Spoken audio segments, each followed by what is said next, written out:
नमस्कार विद्यार्थियों, कक्षा 8वीं हिंदी में आपका स्वागत है।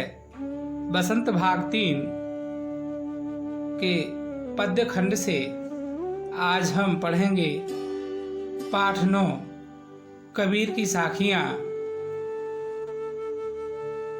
संत कबीर कौन थे, एक नज़र में हम उन्हें जानने का प्रयास करेंगे।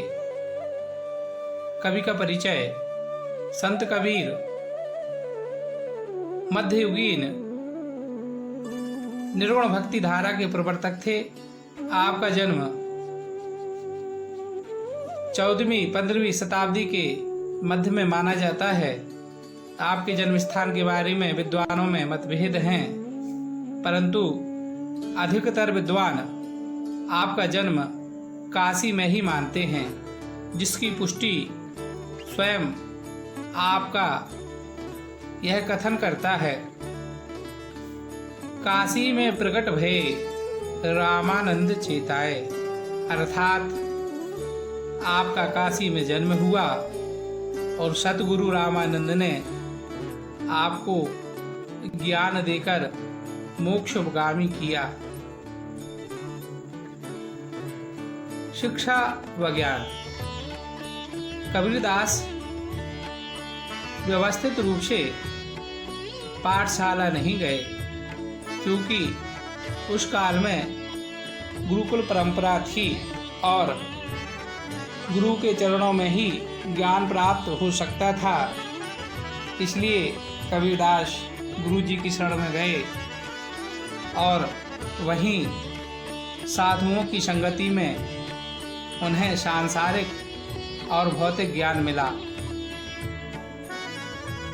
रचनाएं। कबीर के ही एक शिष्य धर्मदास ने उनकी वाणियों का संग्रह बीजक नामक ग्रंथ में किया है, जिसके 3 मुख्य भाग हैं।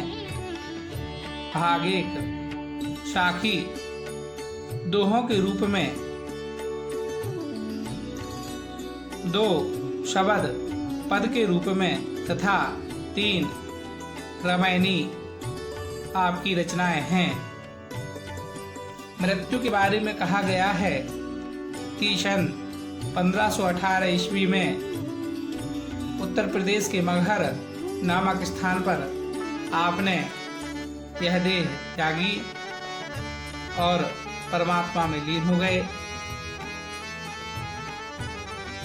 आइए अब हम संत कबीर की कुछ साखियों में से यहाँ प्रस्तुत साखियों का अध्ययन करेंगे।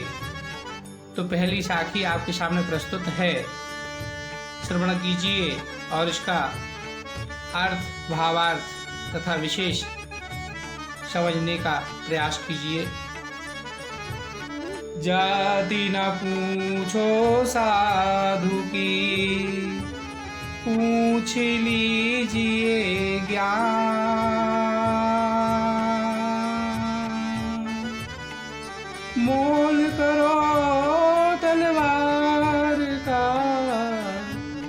पड़ी रहन दो म्यान कबीरा, पड़ी रहन दो म्यान। प्रसंग। प्रस्तुत साखी हमारी हिंदी की पाठ्य पुस्तक बसंत 3 से दी गई है। इस साखी के कवि कबीरदास जी स्वयं हैं। इसमें कबीर ने मनुष्य को जाति से ऊपर उठकर उसके गुणों की परख पर ध्यान देने के लिए कहा है। इसका भावार्थ है, हमें सज्जन पुरुषों से उसकी जाति नहीं पूछनी चाहिए, अपितु उसका ज्ञान देखना चाहिए।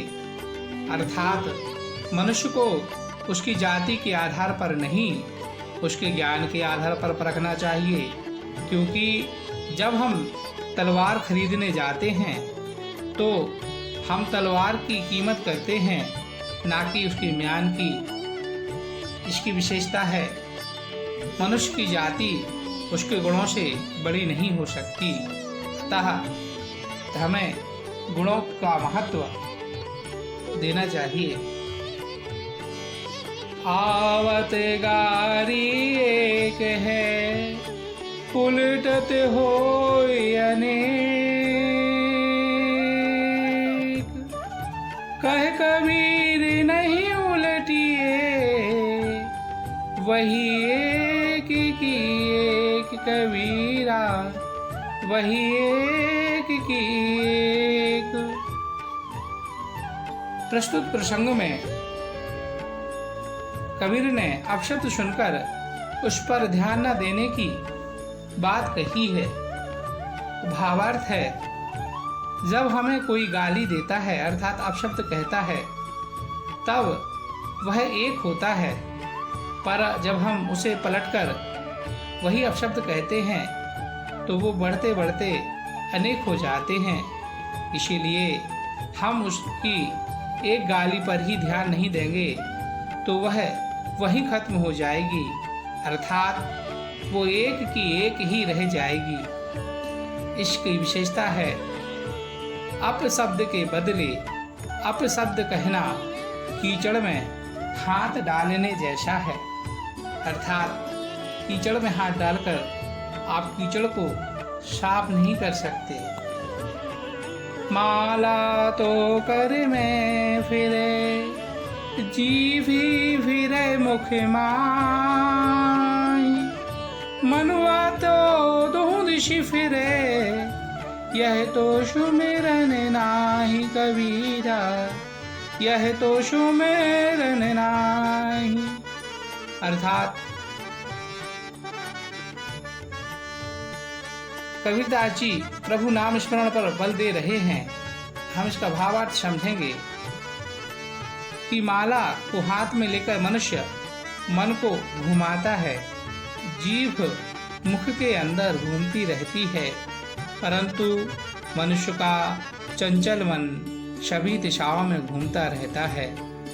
मानव मन गतिशील होता है, जो बिना विचारे इधर उधर घूमता रहता है, परंतु ये भगवान का नाम क्यों नहीं लेता। इस दोहे की विशेषता है, माला और जीभ प्रभु के नाम जपते हैं, पर मन अपनी चंचलता का त्याग नहीं करता। कबीर घास नानी दिए, जो पाँव तली हो, उड़ी पड़े जब आँख में, खरी दुहेली होए कबीरा, खरी दुहेली होए। प्रसंग है, छोटों को कमजोर समझकर उसे दबाने वालों को चेतावनी दे रहे हैं। भावार्थ, हमें कभी घास को छोटा समझकर उसे दबाना नहीं चाहिए, क्योंकि जब घास का एक छोटा सा तिनका भी आँख में गिर जाता है तो वह बहुत दुख देता है। अर्थात हमें छोटा समझकर किसी पर अत्याचार नहीं करना चाहिए।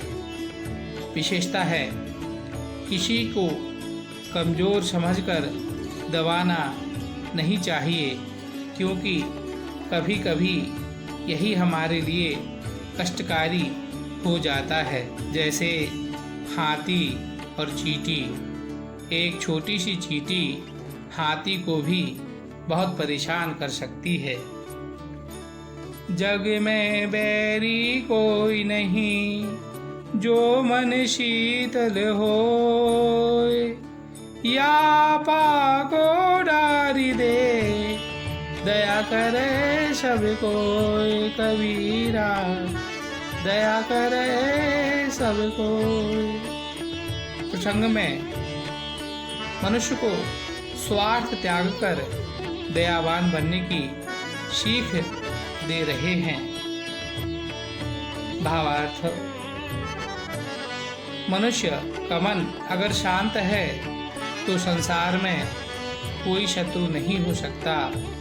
यदि सभी मनुष्य स्वार्थ का त्याग कर दें तो सभी दयावान बन सकते हैं। अर्थात मनुष्य को अपनी कमजोरियों को दूर करके संसार में प्रेम और दया फैलाना चाहिए। विशेष मनुष्य अपनी मानसिक कमजोरियों को दूर करके संसार को खुशहाल और दयावान बना सकता है। कबीरदास की साखियों में इतना ही। अब बारी है अभ्यास की, तो लीजिए प्रस्तुत हैं ये प्रश्न।